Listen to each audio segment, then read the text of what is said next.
So what I'm going to do is I'm going to actually create two platforms.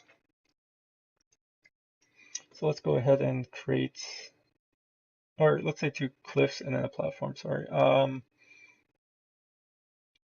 go ahead and create a game cube. Let's actually scale this.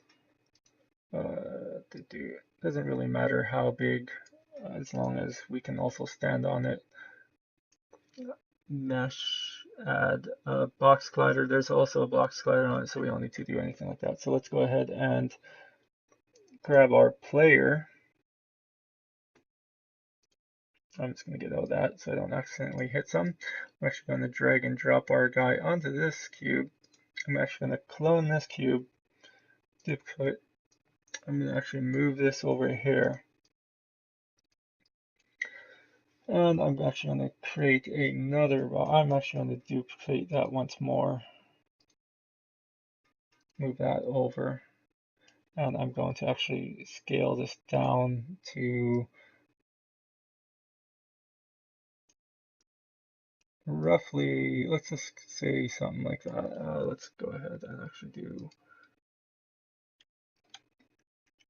0.1 by 2 by 2. And let's go ahead and move that to right near the top. If I was doing this better, I'd actually position it right at the top there so you don't got the lip. But I'm not worried about that at the moment. I'm just whipping through this, showing you guys how to do stuff like this. So let's go ahead and put this right roughly there. Should do, I think. I think that should do. Yeah, that should do. Okay, so now we want this platform that we have selected to go from here to here and back and just have it looped. You can do that as a loop or you can do it as a ping pong. If you do it as a ping pong, basically all you need to do is go from here to here. You don't need to go back to here again and put it on the loop. You can just go to here and then put it on ping pong and it will actually go back to there. So that's what we're going to do. So let's go ahead and go into the animation. So we have the animation added onto it. Miss an animation clip. Don't worry about that. There's just nothing selected on there. So let's go ahead and create an animation for it. So we have the cube that we want animated. Let's just hit create and let's just go platform and hit save. So it's at 28.096. So let's go 6 and we're at the start there. So we're at the start. Now we want this to be quite some time, so let's go 3. So right about, or should I go 4? Let's try 4. So now all we want to do is just pull this to roughly where it's about to go in to the wall. So right about there I think would do. Now if we hit play on it, you can see it going there and then it's going to restart. And that's the loop or the default. It can also be the loop, but let's go ahead and stop that. Let's go ahead and stop the recording. Let's go ahead and go into the project. Go ahead and select the platform. Let's go ahead and hit the ping pong. Give you guys some idea what the ping pong is. So I'll go ahead and select the cube 3 again. Let's go ahead and click on this little circle at this side here. Go down to where we saved it, which is platform right here. And let's just close that. Make sure that play automatically on start is on. And then it's kind of hard to see because it's white. Let's change the texture here for those. What textures do I have that I can throw on actually? 1 second here. I'm just going to throw some textures in here. Alright, so I dragged and dropped just some random texture there that I had in my folder. And so Here is the stuff I also threw that on the box.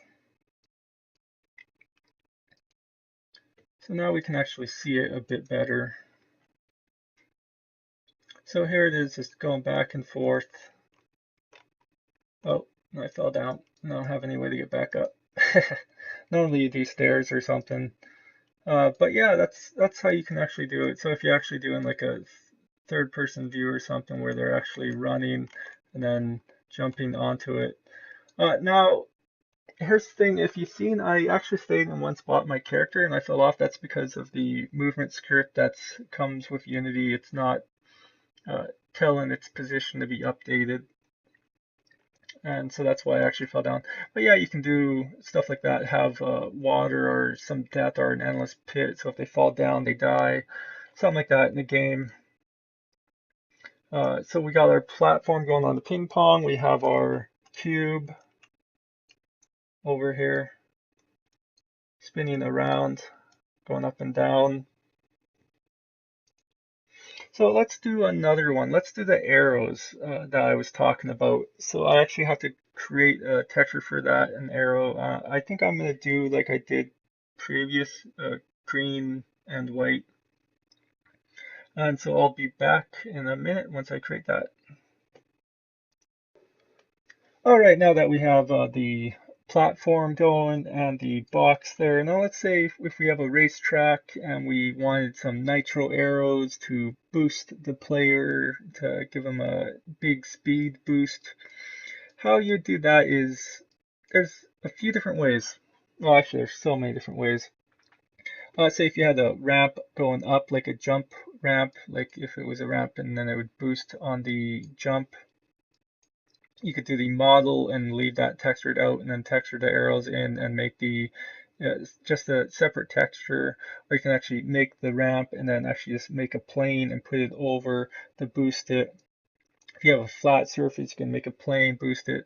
Now there's different ways to animate it. There's actually a script out there that you can use. I'm not sure what it is called. You'd have to browse for it in the wiki, I think it's called. But the way that we're going to be using it, since this is going to be a simple texture job, I'm just going to show you guys that now. So let's go ahead and open up the 3D objects, make a plane, which is right here. I'm going to move that up so that we can see it. I'm just going to move it up to ground level. I'm actually going to move it back here and just move it around and down a bit. So that's just flat with the ground. Now that's pretty wide. I'm going to go 0.5 by 0.5, 0.5. Now, these tend to be a bit longer, so if you actually wanted to, you can actually extend the scale on the Z or whichever axis you'll be using out a bit longer. And then you just make your texture, which I already went ahead and I actually used one of my hazard textures, and all I did was from where it was split, I just copied, pasted, and flipped it over, and then I had arrows. Normally, you would also do maybe a bit longer, and you'd start with the point, so the point would actually be up here, but it doesn't really matter for this tutorial. So you don't even need to make a material for it, or create a material. You can actually just drag, and here once I select it here, select it, drag and drop it on, and there you go, you got the material on. So I'm just going to hit that. Now if I was to animate it, I'm just going to go to the animator and make sure my plane is selected and begin. I'm going to call this nitro. So there we go, nitro is now in the animator. So all we need to do is actually move it on the Y offset, and that's actually going to offset this. So we're going to start with 0, so I'm going to go 0.1 and then just back it down to 0 so that it's set at 0 on the plane here. Now I think what we want for speed is going to be 4. I'm not 100% certain, so we're going to find out. Now, all we need to do is offset it for something about this size, I'm going to say offset it probably 1. And depends on what way your arrows are facing. You might need to offset it the other way. You might need to minus offset it, but I think it's just going to be off 1. So we're going to actually find out. So all I'm going to do is hit play and see it's actually going the opposite way here. So if I actually go and I hit -1. Oh, whoops, I screwed that up. I actually didn't set it back here. So let's actually just set it back to 4 and -1 it. And now let's go ahead and hit play. And there you go. You got your arrows going on the ground. So then you'd actually have whatever around it, the model around it for the launch pad, or you can just leave it as a plane. But this is a simple kind of texture animation for your arrows. And then of course you would also loop it like you did the other 2 models there. You wouldn't ping pong it, or else it'll go that way and then the other way, unless you want it like that. But yeah, so there you go. And that's how easy it is to make a little nitro circus. If you want it to go faster, you of course you just move the keyframes over shorter, and you got your nitro. And so that's going to be it for today. This is starting to get a bit long for a tutorial. I'm going to stop this here. I'm just going to save this for later.